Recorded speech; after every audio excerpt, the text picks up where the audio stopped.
Afternoon, Minister. Wonderful to have you here.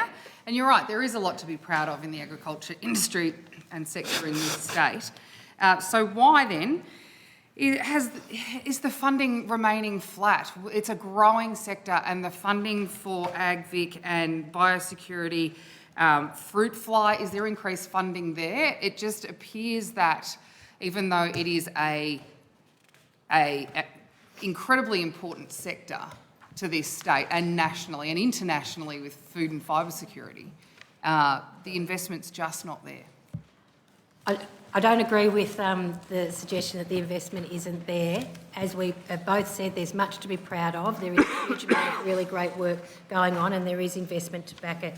If you have a look at the agriculture output, the target for 2025-26 is $40.6 million higher than the 2024-25 target. So when you do the target up to target comparison, this is actually a year with greater funding. But the expected outcome in 2024-25 was higher. Is that because of the avian flu outbreaks and varroa mite early in the year? Say the start again, sorry. The actuals, the expected, that's higher again. Yep, that was because of the biosecurity responses that were undertaken, and as well the first part of the drought relief package from September. So both of those meant that the actual was significantly higher. Again, I would expect that next year we'll see the actual come back higher than the target, because we've already had 2 additional drought packages which aren't in this budget, but they'll obviously go towards the actual figures for 26. Yeah, okay. What about staying with biosecurity for a minute? Given that lumpy skin disease is close, foot and mouth, these are all things that are putting more and more pressure on farmers. What measures are being taken then?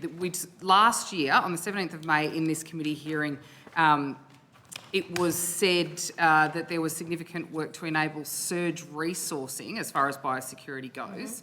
But the targets, again, the number of properties inspected for invasive plants, for example, and animal priority species in 23-24 was 1,921, yet only 1,440 properties were inspected in 24-25. So what's the explanation for this? I think you find that the note accompanying that goes to how those resources were reprioritised to the higher need surge, where we had those incursions, and there had to be resources deployed to do that. So are those resources pulled from other areas within the public sector and even the private sector?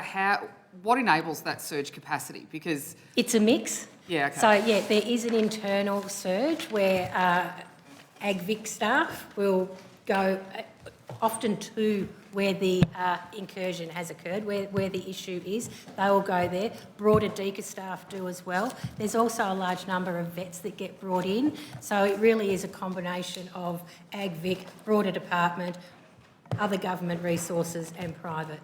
So if we have an outbreak of foot and mouth varroa mite, is AgVic, and this might be a question for the Secretary, is AgVic confident that there is enough resourcing? Secretary. Sorry. Are we confident that there is enough resources, staffing, funding to be able to respond adequately so that we don't decimate this multi-billion-dollar industry?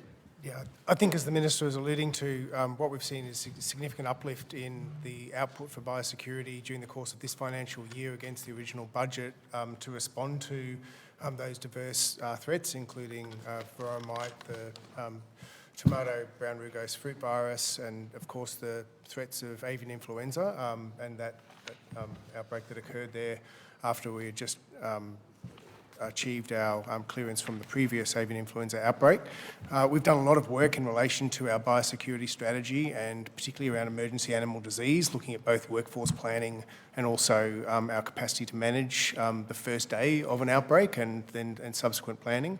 And then also the department's done a lot of coordinated activity, not only in the Agriculture Victoria space that would lead a biosecurity response in relation to a H5N1 outbreak, but also bringing in our biodiversity capability as well to make sure that we're ready for a range of biosecurity threats. So certainly I think our capacity is stronger than it's ever been as a department to respond to these issues, and we are confident that with the right cooperation, working across industry, the veterinarian community as well, and community awareness in relation to issues like H5N1, we're in a good position to manage those increasing range of threats. The department performance statement on page 20, the total output cost for agriculture industry development and regulations being cut from 169 million expected result for the 24-25 year to 149.5 million next year. This is explained, the footnote reflecting the government's efforts to ensure spending is aligned with frontline service priorities. Is that restructure related to the Silver Review? The Silver Review isn't completed. I'll let the Secretary speak. There's an to interim that. one out there, isn't there? I'll let the Secretary speak to No, the Minister's answer is correct, that it is not related to the Silver Review.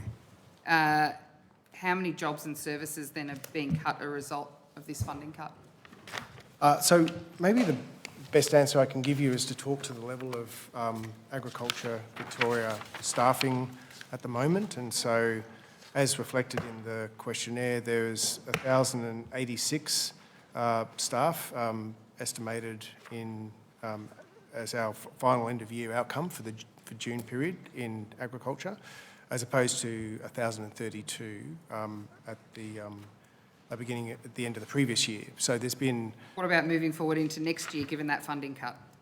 Well, we're in relation to the overall agriculture budget, the agriculture budget has increased, I think, by about 8% from memory. So the total expenditure for the agriculture portfolio, budget on budget, is actually higher, and we're working our way through the preparation of our business plan for the 25-26 year to reflect the total budget outcomes and to take into account savings opportunities and opportunities to work more efficiently and effectively across the department. But in aggregate terms, across those outputs for agriculture, the budget is actually higher than the previous year's budget.